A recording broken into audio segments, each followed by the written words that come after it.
Hello and welcome to the Week in Forex, brought to you by UFXBank. Today we'll take a look at some of the week's highlights in review, and for a closer look at some of the notables of the week and a look at the week ahead, I'm joined by foreign exchange analyst Martin Smith. Martin Smith, welcome. Hi, Kate. Now, there were many noteworthy items of interest this week. What stood out for you the most? Well, if I had to choose one point, it would have to be, of course, the ECB's Trichet and US Treasury Secretary Geithner's comments. You had Trichet making publicly timed remarks just as the euro was closing in on 150. In short, he debunked two of the strongest calls for a weak dollar. First, he said the US should actively pursue a strong dollar policy, and then he said that the euro should on no account be used as a reserve currency. Both comments are important because many believe that behind the scenes, the US is actually using the weak dollar to resurrect their economy. Secondly, we know that central banks globally have been hoarding the euro in lieu of the dollar.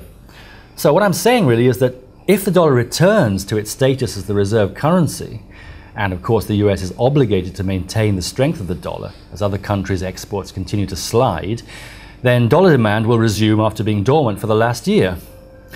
Now, this is all the more curious actually when you consider US Treasury Tim Geithner's remarks towards the end of the week, when he actually stated that the US is in favor of a strong dollar.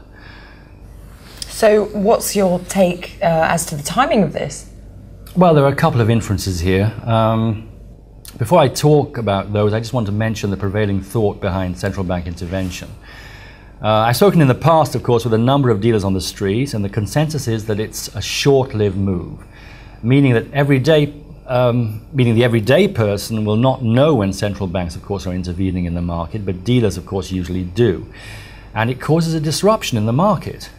However, once their orders are processed, the market usually returns back to the same level it was trading at before. The point in all this is not to quickly reverse market direction.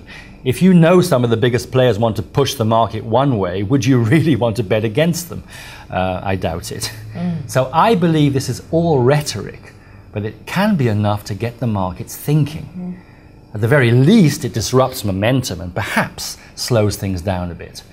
So while the while the US does not want an overly weak dollar, it's not necessarily in any nation's best interests to have such an imbalance. So it's the road of the central banks to offset as much as possible market forces, but without themselves becoming a force in the market. Interesting. Okay. And are there any other points of the week that you'd like to talk about? Well, there are a number of surprises in the economic data releases. We have Australia and Canada's better than expected unemployment figures, and the US's better than expected advanced retail sales figures and empire manufacturing data. These were big market movers. Well, in years past, these were merely a barometer for an economy's health. But with traders looking for any clue into which economy will raise rates, these releases have become playing an increasingly larger role in the markets. Well, we're not out of the woods yet. My analogy would be that of surviving a storm at sea. You've lost your bearings and need to figure out which direction gets you to land fastest. Even if you see land, then how will you get there? And probably economic data releases would be the compass for you to get there. Yeah. Right. Martin Smith, thank you very much. And thank you for watching. Visit us at ufxbank.com for simple, safe, secure trading.